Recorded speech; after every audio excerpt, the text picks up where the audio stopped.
मी वाद्यांवर अतोनात अत्याचार केलेला आहे. म्हणजे आमच्या घरी माझ्या मोठ्या भावासाठी हा. डग्गा तबला होता. हम्म. तर ते वाजवायचं सोडून तो फोडता कसा येईल हे माझं विशेष कार्य. आणि तसं करता करता काय झालं, शाळेची बाकडी वाजवत गेलो, घरातली वाद्य फोडत गेलो.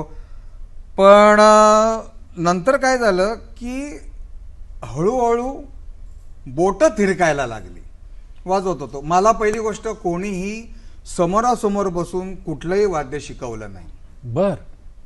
ऐकून ऐकून. मग त्याच्यामध्ये पहिले म्हणजे अण्णा जोशी, ओ पंडित अच्छा. विधाते, बबन काळे, लालाभाऊ गंगावणे, यासीन मामरी यांची ढोलकी ऐकून ऐकून त्याची दाबगाठ कशी, म्हणजे थोडक्यात कान माझे गुरु आहेत की ह्या बोलावरती दाबगाठ कमी आहे, ती त्या बोलावरती प्रेशर जास्त होतं, तो बोल त्या टाईपने शार्प होता.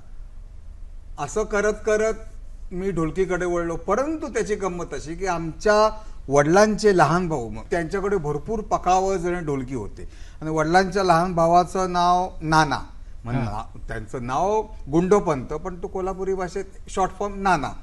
तर आमचे वडील बोलले त्यांच्या धाकट्या भावाला की नाना, बोले हिजा चांगलं वाजवायला लागलाय आता, ढोलकी आहे का रे एखादी भजनी मंडळात? नाना बोलले हाय की, घेऊन जा की रशीची ढोलकी. ढोलकी कोल्हापुराहून मुंबईला आली, हम्म. मडवायला गेली, चाटी बाया रशीची पार मस्तपैकी मडवून आणली ढोलकी. पण माझं एकच काम, फोडता आली पाहिजे.